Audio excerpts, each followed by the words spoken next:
চুমুকে। সুপ্রিয় দর্শক, আজ আমাদের মাঝে উপস্থিত রয়েছেন অধ্যাপক সমাজবিজ্ঞান বিভাগ, জগন্নাথ ইউনিভার্সিটির মোহাম্মদ রফিকুল ইসলাম। শুভ সকাল স্যার, কেমন আছেন? শুভ সকাল, ভালো আছি। আপনি ভালো আছেন? আমি বেশ ভালো আছি, ধন্যবাদ আপনাকে। আমরা জানি যে আপনি মাদক নিয়ে কাজ করছেন, তো বর্তমানে মাদকের আসলে অবস্থাটা কেমন? আপনি দেখেন, বাংলাদেশে প্রতি 4 জনের মধ্যে একজন হলো তরুণ, এবং সেই হিসাবে বাংলাদেশের তরুণের সংখ্যা প্রায় 4 কোটি। তো পৃথিবীতে অনেক দেশ দেখবেন যে সেখানে 4 কোটি জনগোষ্ঠী নেই আর কি।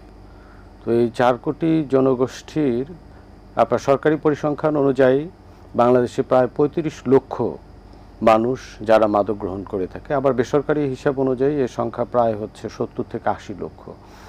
এবং এই যে 4 কোটি তরুণের কথা বললাম, এই যে 35 লক্ষই বলুন আর 70 লক্ষই বলুন না কেন, এই তরুণদের যে 4 কোটি তরুণ, এই 4 কোটি তরুণের একটি বড় অংশ এর মধ্যে মাদকে আসক্ত আর কি। আমি মাদকের আলোচনার আগে আমার মনে হয় তামাক নিয়ে আলোচনা করা জরুরি আর কি, কারণ তামাক হলো মাদকের গেটওয়ে। আমাদের ছেলেমেয়েরা যারা তামাকে আসক্ত, দেখা গিয়েছে গবেষণায় যে তাদেরই মাদকে আসক্ত হওয়ার একটি বড় সম্ভাবনা রয়েছে। বাংলাদেশ তামাক এবং তামাকজাত পণ্য ব্যবহারের একটা বিস্তর একটি জায়গা আর কি। বাংলাদেশে প্রায় 3,78,00,000 মানুষ এই তামাক কনজিউম করে থাকে, এবং প্রতি বছর 1,61,000 মানুষ এই তামাক ব্যবহারের কারণে মৃত্যুবরণ করে থাকে, এবং প্রায় 15 লক্ষ মানুষ প্রতি বছর এই তামাকের কারণে দুরারোগ্য ব্যাধিতে আক্রান্ত হয়ে থাকে। এবং অর্থনৈতিক যদি ব্যয় আমরা ধরি, সেই ব্যয় তাহলে প্রতি বছর 30,560 কোটি টাকা আমাদের অর্থনীতি থেকে ব্যাপক একটি অর্থ ড্রেইন হয়ে যাচ্ছে আর কি। তো সেটি তো রয়েছে আর কি। সরকারের কিন্তু তামাক নিয়ন্ত্রণের যে কোনো পদক্ষেপ নাই তা না, পদক্ষেপ রয়েছে আর কি।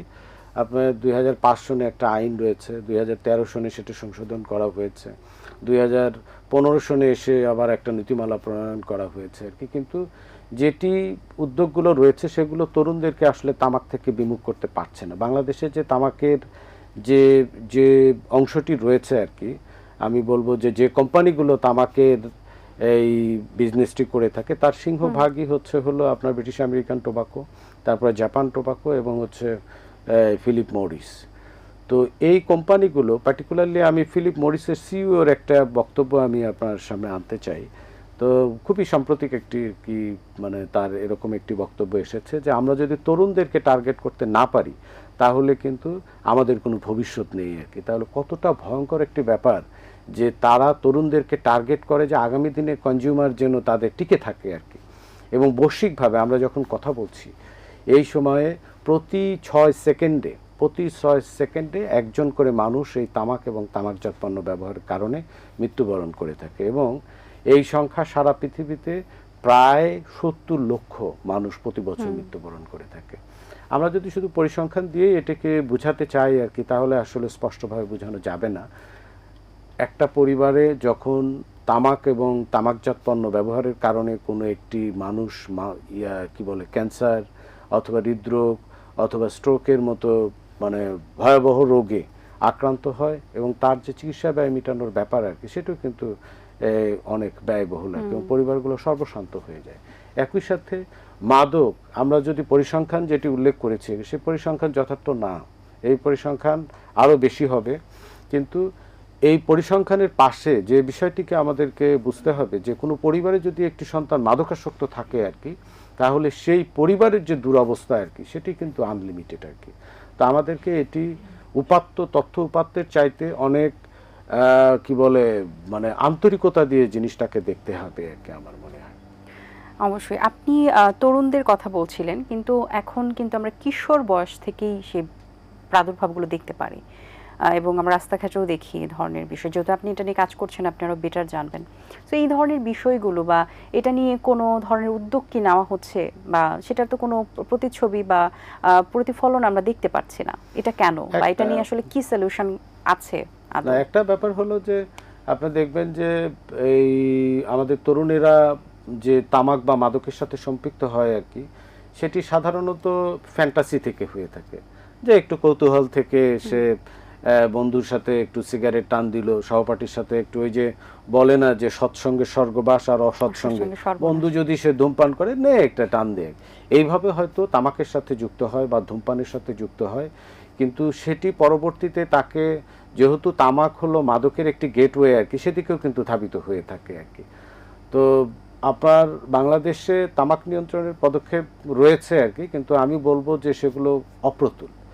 যদি এটি যথার্থ হতো আর কি, তাহলে তামাকের এই ভয়াবহতা বা তামাকের এই মানে ব্যবহার এত বেশি বৃদ্ধি পেত না আর কি।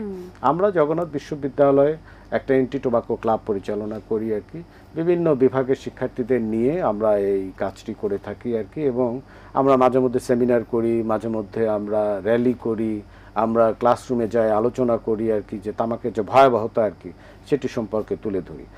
আসলে যদি এটিকে আপনার বন্ধ করতে হয় বা এটিকে যদি আপনার মুক্তি পেতে হয় এখান থেকে আর কি, যদি এটিকে নিয়ন্ত্রণ করতে হয়, তাহলে ড্রাস্টিক পদক্ষেপ নিতে হবে আর কি। আপনার এখানে তামাক নিয়ন্ত্রণ আইনের উল্লেখ আছে যে প্রকাশ্যে যদি কেউ ধূমপান করে তাহলে 300 টাকা জরিমানার ব্যবস্থা রয়েছে।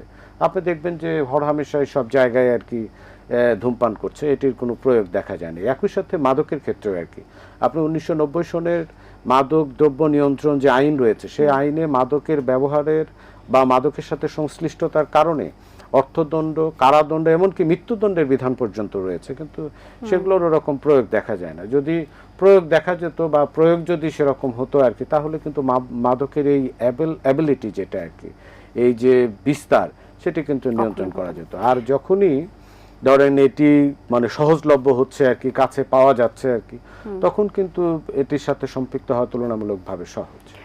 স্যার, আপনি একটি কথা বলছিলেন যে এটা ফ্যান্টাসি থেকে অনেকে এটার মানে এটার সাথে অ্যাডিক্টেড হয়ে যায়, কিন্তু অনেককে কিন্তু আমরা দেখি যে ইয়াং জেনারেশনে যেটা হয়, ডিপ্রেশন, দেন মেন্টাল প্রেশার, বিভিন্ন ধরনের যারা হয়তো বা দীর্ঘদিন ধরে চাকরি পাচ্ছেন না, যারা তারা আসলে অনেক বেশি সাফার করছেন তাদের লাইফে, এটা হচ্ছে ইস্যুস কিনা বা এটাকে আদৌ কোনো ইস্যুস কিনা এটা তাদেরকে এফেক্ট করার জন্য, বা সোশ্যালি এই বিষয়গুলো কিভাবে আমরা রিকভারি করতে পারি, যেটা ঘটছে আসলে? না, খুবই গুরুত্বপূর্ণ একটা পয়েন্ট এনেছেন আর কি। যখন একজন তরুণ পড়াশোনা শেষ করার পরে বেকার থাকে, যখন তার কর্মসংস্থানের সুযোগ না থাকে, যখন সে অর্থনৈতিকভাবে স্বাবলম্বী না থাকে, তখন তার মধ্যে হতাশা আসবে এবং হতাশা এবং বিষণ্ণতা তাকে পেয়ে বসবে। আমাদের যে জনগোষ্ঠী মাদকের সাথে সম্পৃক্ত আর কি, তারা যে সবাই বেকারত্বের কারণেই এটি হচ্ছে বা দারিদ্রতার কারণেই সেটা হচ্ছে তা না, কিন্তু দারিদ্রতা এবং বেকারত্ব এটা একটি বড় ভূমিকা পালন করছে আর কি। তো সেখান থেকে উত্তরণের উপায় আসলে যে কর্মসংস্থান তৈরি করা এবং দারিদ্রতার মধ্যে যারা রয়েছে তাদেরকে দারিদ্রতা থেকে বের করে আনা আর কি, এটি একটা মানে বড় উদ্যোগ হতে পারে। তো স্যার, আর যদি বলি মাদকের এখন কোন ধরনের মাদকের এখন প্রবণতা সবচেয়ে বেশি, তাহলে আপনি কোনটা বলবেন আসলে? আমার তো মনে হয় যে মানে মাদক হলো যে সময় থেকে সময় চেঞ্জ হয়। একটা সময় দেখা যেত যে বিশ্ববিদ্যালয়গুলোর পাশে বিভিন্ন স্পটে গাঁজা বিক্রি হতো আর কি, তারপরে মানে দেখা যেত যে ফেন্সিডিল বিক্রি হচ্ছে আর কি। এখন আবার ইয়াবা এবং হচ্ছে কি মেথ এবং আরও নতুন নতুন ভার্সন কিন্তু আমাদের মানে এগুলো উপস্থিত হয়েছে আর কি, আইস এগুলো সব উপস্থিত হয়েছে। এখন পার্শ্ববর্তী দেশগুলো থেকে আমাদের এখানে এগুলো আসছে, আবার কখনো কখনো হলো যে ইনএক্সেসিবল যে জায়গাগুলো রয়েছে, সেই ইনএক্সেসিবল জায়গাগুলোতে কিন্তু এগুলোর উৎপাদন হচ্ছে এবং সেখান থেকে তারা সরবরাহ করছে, তরুণদের কাছে সহজেই সেটা পৌঁছে যাচ্ছে আর কি। আচ্ছা, আপনার জগন্নাথ বিশ্ববিদ্যালয়ে কিন্তু একটি ক্লাব রয়েছে যেটির নাম হচ্ছে এন্টি টোবাকো, তো এই ক্লাবটা কিভাবে কাজ করছে? আমরা জগন্নাথ বিশ্ববিদ্যালয়ে এটি মূলত সেন্টারটা সমাজবিজ্ঞান বিভাগে, আমি যেহেতু সমাজবিজ্ঞান বিভাগের শিক্ষক, তো আমার একটা তৎপরতা বা একটা উদ্যোগ এখানে ছিল, আমরা ছেলে মেয়েদেরকে কীভাবে তামাক এবং মাদক থেকে দূরে রাখা যায় আর কি, সেই উদ্দেশ্যে আসলে ক্লাবটা আমরা প্রতিষ্ঠিত করেছিলাম। ইতোপূর্বে আমরা এই ক্লাব প্রতিষ্ঠার আগে মানে বিভিন্ন স্কুলে কাজ করেছি আর কি, ব্যক্তিগত উদ্যোগে স্কুলে কাজ করেছি, যে সেখানে কিভাবে ছেলে মেয়েদেরকে এই মাদক এবং তামাকের ক্ষতিকর দিক বুঝানো আর কি। তো আমরা ক্লাবটা প্রতিষ্ঠিত করেছি এবং বিভিন্ন বিভাগের ছেলেমেয়েরা এর সাথে সম্পৃক্ত রয়েছে। আমরা বিশ্ববিদ্যালয়ে এটি রেজিস্ট্রেশনও নিয়েছি। বিশ্ববিদ্যালয়ে যে বিভিন্ন প্রতিষ্ঠানগুলো থাকে সেই প্রতিষ্ঠানগুলো নিয়ম পদ্ধতি মেনে বিশ্ববিদ্যালয় থেকে নিবন্ধন পেয়ে থাকে, আমাদেরটিও সেরকম পেয়েছে আর কি। এবং ছেলেমেয়েরা কখনো এটি সেমিনার করে, কখনো এটি র্যালি করে থাকে, এবং আমরা প্রদর্শনীর আয়োজন করে থাকি, আলোচনা অনুষ্ঠানের আয়োজন করে থাকি, এবং কখনো কখনো আমরা এই মানে স্বাস্থ্য মন্ত্রণালয়কে আমরা স্মারকলিপি দিয়েছি, স্বাক্ষর সংগ্রহ করে স্মারকলিপি দিয়েছি যে তামাকের দাম বাড়ানো হোক। যখন বাজেট আসে, বাজেটের আগ দিয়ে আমরা অর্থ মন্ত্রণালয়কে এটি দিয়েছি যে অনেক শিক্ষার্থীদের স্বাক্ষর সংগ্রহ করে আমরা অর্থ মন্ত্রণালয়ের পাঠিয়েছি, এনবিআরে পাঠিয়েছি যে যেন এই তামাক পণ্যের দাম বাড়ানো হয় এবং এই যে সহজলভ্যতা আর কি সেটি যেন বন্ধ করা যায় আর কি।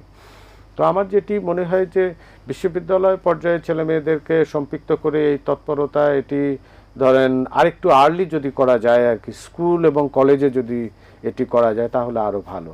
তারপরেও বিশ্ববিদ্যালয় পর্যায়ে ছেলেমেয়েরা কিছুটা সচেতন এবং কিছুটা তো ম্যাচিউরড হয়ে যায় আর কি। জগন্নাথ বিশ্ববিদ্যালয়ে আমরা যে কাজটি করেছি সেটি অনুসরণ করে যদি অন্যান্য পাবলিক বিশ্ববিদ্যালয় অথবা প্রাইভেট বিশ্ববিদ্যালয়গুলো যদি এই পদক্ষেপটি তারাও গ্রহণ করে আর কি, তাহলে অধিক সংখ্যক এই তরুণকে সম্পৃক্ত করে আমরা অ্যান্টি টোবাকো এবং অ্যান্টি নার্কোটিক আমরা তৎপরতা চালাতে পারি। আমি যে জিনিসটি এখানে আপনার এই মানে অনুষ্ঠানে এটি শেয়ার করতে চাই আর কি, যে তরুণরা আগামী দিনের ভবিষ্যৎ। আমরা যদি এদেরকে যদি সুস্বাস্থ্যের অধিকারী না রাখতে পারি, এদের মধ্যে যদি তামাক এবং মাদকের প্রবণতা থাকে এবং তারা যদি যথাযথ স্বাস্থ্যের অধিকারী না হয়, তাহলে কিন্তু তারা পারফর্ম করতে পারবে না। আর যদি পারফর্ম করতে না পারে তাহলে জাতীয় অর্থনীতিতে তারা কন্ট্রিবিউট করতে পারবে না, এবং দেশের অর্থনীতি এবং দেশ কিন্তু সেই ক্ষেত্রে প্রাপ্য বা যে প্রয়োজনীয় সেবা সেই সেবা থেকে বঞ্চিত হবে আর কি। অবশ্যই বড় একটা কিন্তু এফেক্ট করবে অবশ্যই। এই ক্ষেত্রে মাদক নিরাময় কেন্দ্র যেগুলো রয়েছে সেগুলো কতটা তৎপর রয়েছে, সেগুলোর কার্যক্রম আসলে কিভাবে পরিচালনা হচ্ছে, এবং সেখানে যারা কাজ করছেন তাদের নিয়োগ প্রক্রিয়াটা কিভাবে হচ্ছে?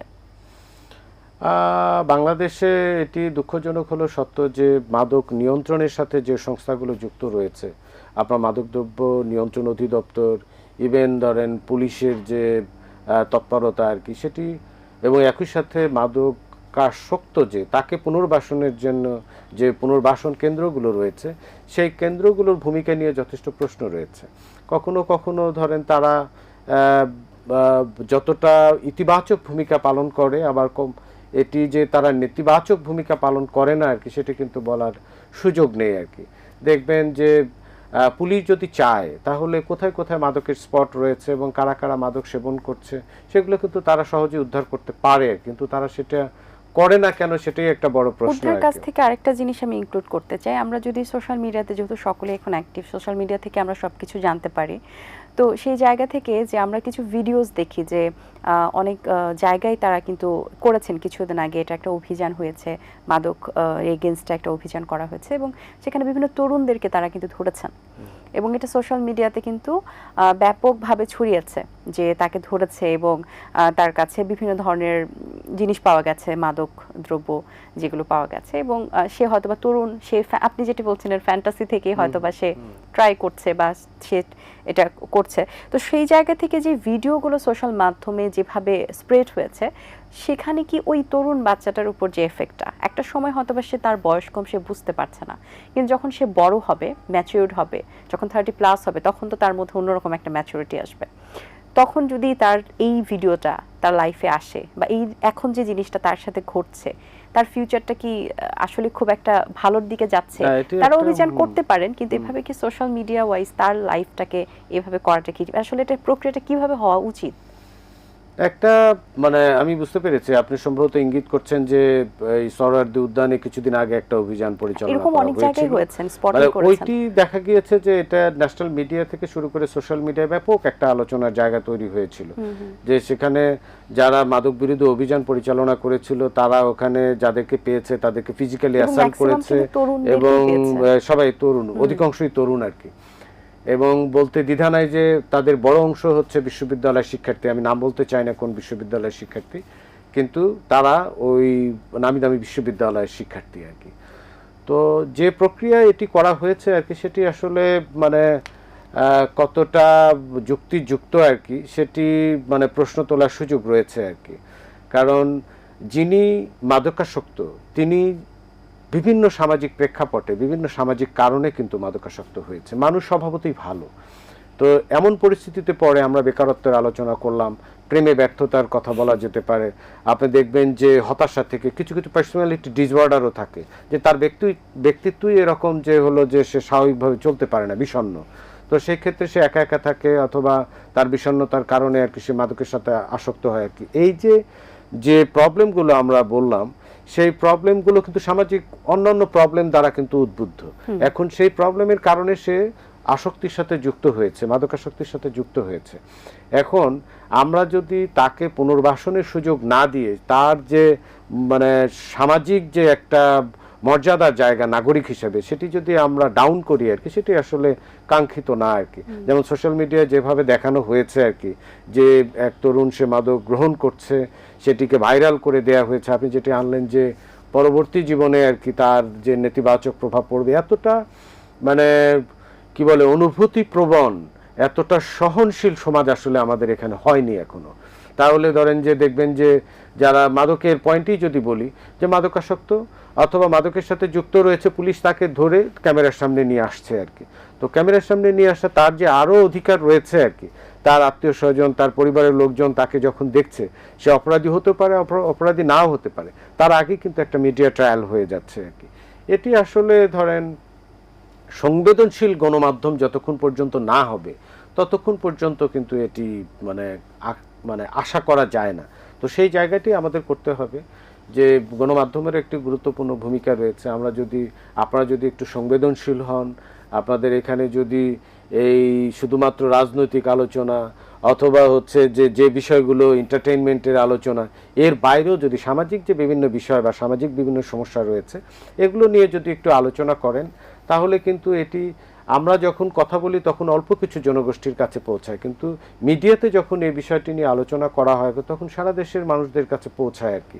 এটি আমি মনে করি যে আরেকটি বিশ্ববিদ্যালয় এবং এটি আরেকটি বিদ্যাপীঠ যেখান থেকে সারা দেশের মানুষের কাছে তথ্যটা পৌঁছানো সম্ভব। তা আপনারা যদি একটু সংবেদনশীল হয়ে যদি এই বিষয়গুলোকে আপনারা আলোচনার মধ্যে আনেন এবং প্রতিনিয়ত মাদকের ক্ষতিকর দিক, তামাকের ক্ষতিকর দিক এগুলো নিয়ে আলোচনা অব্যাহত রাখেন, তাহলে কিন্তু একটা ইতিবাচক প্রভাব থাকবে আর কি। এবং গণমাধ্যমের কাছ থেকে সেরকম ইতিবাচক ভূমিকাটাই আমরা প্রত্যাশা করে থাকি। জি, অসংখ্য ধন্যবাদ স্যার আপনাকে।